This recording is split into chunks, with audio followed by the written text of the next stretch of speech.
Hi hello welcome to cinema society.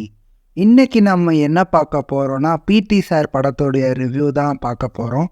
நம்ம சேனலை நீங்கள் இன்னும் சப்ஸ்கிரைப் பண்ணலைன்னா மறக்காமல் சப்ஸ்கிரைப் பண்ணி சப்போர்ட் பண்ணுங்கள். இப்போ வாங்க வீடியோக்குள்ளே போகலாம். இந்த படத்தில் ஹிப்ஹாப் ஆதி, அனிகா, காஷ்மீரா, பிரபு, தியாகராஜன், பாக்யராஜன்னு நிறைய பேர் நடிச்சிருக்காங்க. இந்த படத்துடைய டைரக்டர் யாருன்னா கார்த்திக் வேணுகோபாலன். படத்துடைய கதை என்னென்னா, ஹிப்ஹாப் ஆதி ஸ்கூலில் டீச்சராக இருக்கார், பிடி டீச்சராக இருக்கார். அந்த ஸ்கூல் பக்கத்தில் ஒரு காலேஜ் இருக்குது. அந்த காலேஜில் அனிகா படிக்கிறாங்க. அனிகாவுக்கும் ஆதி எதிர் வீட்டில் இருக்காங்க. அவங்களுக்குள்ளே ஒரு பிரதர் சிஸ்டர் பாண்ட் இருக்கிற மாதிரி காட்டியிருக்காங்க. ஒரு கட்டத்தில் என்ன ஆகுதுன்னா, அனிகாவுக்கு ஒரு பிரச்சனை வருது. அந்த பிரச்சனையை ஹீரோ ஹிப்ஹாப் ஆதி சரி செஞ்சாரா இல்லையா, இதான் இந்த பிடி சார் படத்துடைய மீதி கதை. எனக்கு இந்த படத்தில் ஃபஸ்ட் ஹாஃபும் சரி செகண்ட் ஹாஃபும் சரி நல்லா எடுத்துகிட்டு போயிருந்தாங்க.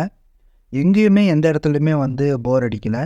இவங்க சொல்லியிருக்கிற கான்செப்ட் நல்லாவே இருக்குது. அது ஸ்க்ரீனில் வரும்போது நல்லாவே நமக்கு ஒர்க் அவுட் ஆகிருக்கு.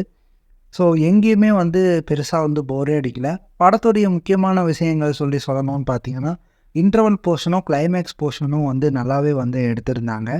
ஃபஸ்ட் ஹாஃபில் பார்த்தீங்கன்னா ஃபுல்லாமே ஒரு காமெடி ட்ராமாவாக இவங்க எடுத்துகிட்டு போயிருந்தாங்க. பட் செகண்ட் ஹாஃப் பார்த்தீங்க அப்படின்னா இதுக்கு நேர் ஆப்போசிட்டாக கோர்ட் ரூம் ட்ராமாவாக படம் ட்ராவல் ஆகுது. அதை எடுத்துகிட்டு போய் கடைசியில் கிளைமேக்ஸில் முடித்த விதம் நல்லா இருந்துச்சு.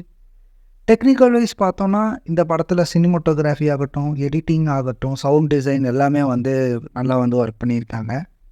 பர்ஃபார்மன்ஸ் வைஸில் ஹிப்ஹாப் ஆதி அவர் கொடுக்கப்பட்ட ரோலை நீட்டாக பண்ணியிருக்காரு. காஷ்மீரா இந்த படத்தில் ஹீரோயினாக ப்ளே பண்ணுறாங்க.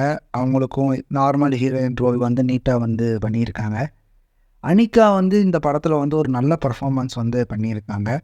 மற்றபடி மிச்சம் வர பிரபு, தியாகராஜன், பாக்யராஜ் அவங்களுக்கு கொடுக்கப்பட்ட ரோல்களில் நீட்டாக பண்ணியிருக்காங்க. ஸோ இந்த படத்தில் ஃபஸ்ட் ஹாஃபில் ஒரு நீட்டான காமெடியாக இருந்துச்சு. செகண்ட் ஹாஃப் பார்த்திங்கன்னா ஒரு நல்ல நீட்டாக ப்ரெசென்ட் பண்ணியிருக்காங்க. படத்தில் ஹிப்ஹாப் தமிழா மியூசிக் போட்டிருக்காரு. இந்த படத்தும் அவருக்கு 25th படம் மியூசிக்கு. ஸோ நல்லாவே மியூசிக் கம்போஸ் பண்ணியிருக்காரு. ஸோ ஹிப்ஹாப் ஆதியிலேயே அவர் நடித்த படங்களில் எனக்கு பிடிச்ச படம் பார்த்தீங்க அப்படின்னா மீசியம் முறுக்கு நல்லாயிருக்கும். ஸோ அந்த மீசியம் முறுக்கு படத்துக்கு அப்புறமா பார்த்தீங்க அப்படின்னா எனக்கு இந்த பிடி சார் படம் பிடிச்சிருக்கு. ஸோ நீங்கள் இந்த பிடி சார் படம் பார்த்துட்டிங்கன்னா உங்களுடைய கருத்துக்களை மறக்காமல் கமெண்ட் செக்ஷனில் சொல்லுங்கள். இந்த படத்தில் எந்த அடல் கண்டென்ட்டும் இல்லை. இந்த படம் போய் தேட்டர்ஸில் ரிலீஸ் ஆகிருக்கு. போய் இந்த படத்தை தேட்டர்ஸில் பார்க்கணுன்னா பாருங்கள். ஸோ இதான் இந்த பிடி சார் படத்துடைய ரிவ்யூ. நம்ம சேனலை நீங்கள் இன்னும் சப்ஸ்கிரைப் பண்ணலைன்னா மறக்காமல் சப்ஸ்கிரைப் பண்ணி சப்போர்ட் பண்ணுங்கள். இதுக்கு முன்னாடி நம்ம தமிழில் ஒரு செமையான ஒரு பொலிட்டிக்கல் வெப் சீரிஸ் தலைமை செயலகம் ஒரு ரிவ்யூ போட்டிருப்போம். அந்த வீடியோ நீங்கள் இன்னும் பார்க்கலாம் அப்படின்னா இன்னும் போய் பாருங்கள். கீழே கமெண்ட் செக்ஷன்லேயே கொடுக்குறேன் அண்ட் டிஸ்கிரிப்ஷன்லேயும் கொடுக்குறேன். போய் செக் அவுட் பண்ணி பாருங்கள். ஸோ இந்த வீடியோ பிடிச்சிருந்தா லைக் பண்ணுங்கள், மறக்காமல் உங்கள் ஃப்ரெண்ட்ஸுக்கு ஷேர் பண்ணுங்கள். முக்கியமாக நம்ம சேனல் சினிமா சொசைட்டியை சப்ஸ்கிரைப் பண்ணுங்கள். So bye.